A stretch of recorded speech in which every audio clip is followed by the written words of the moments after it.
अब जो western markets हैं, ठीक है, वो सब सिमिलर आउटपुट्स नहीं दिखाते हैं। फॉर एग्जांपल जो यूएसए की मार्केट है वर्सेस जो यूके की मार्केट है, ना UK was once considered as a big economy, ठीक है ना। यूके को कभी देखा जाता था as something, UK had something that was once known as Pax Britannica.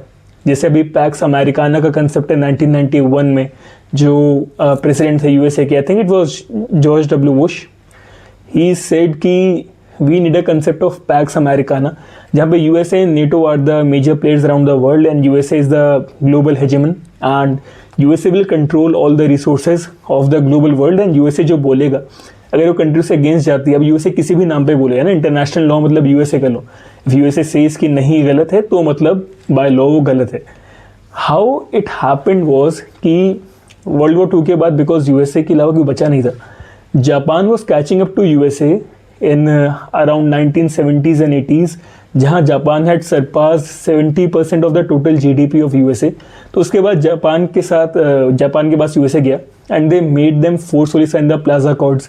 अब इसमें लोग क्या करते हैं ना, ये सब देखने के बाद लोग सोचते हैं कि नहीं, प्लाजा अकॉर्ड्स में लॉन्ग टर्म बॉन्ड्स में ये था, शॉर्ट टर्म बॉन्ड्स में ये हुआ था, है ना, जापान को ऐसा करना था, एक्सपोर्ट्स में वैसा करना था, इम्पोर्ट्स में करेंसी यहाँ पे हुई थी, वहाँ पे हुई थी।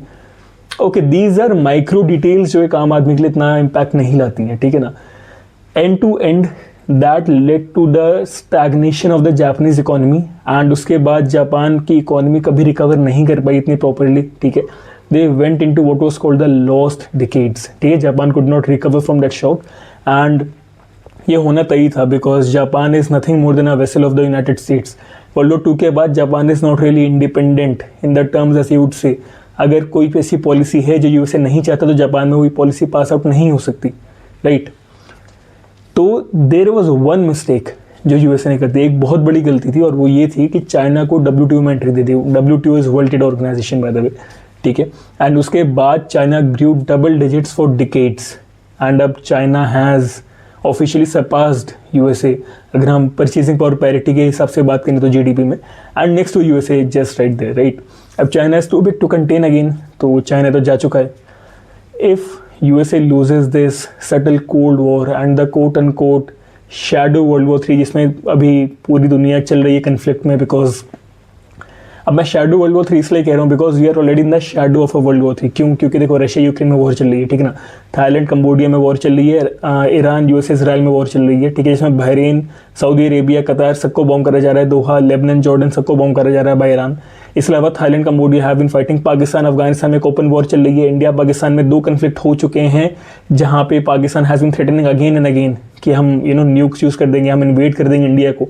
India has bombed Pakistan recently in 2025 in operation Sindoor, right. इसके अलावा नॉर्थ कोरिया ने भी 10 बैलिस्टिक मिसाइल्स टेस्ट करी हैं जापान के कोस्ट के आसपास, and China is obviously circling Taiwan.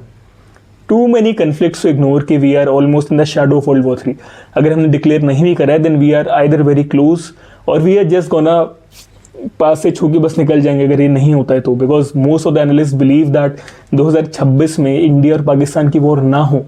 It would be a big deal it would be a big deal अगर इंडिया पाकिस्तान की वॉर ना हो।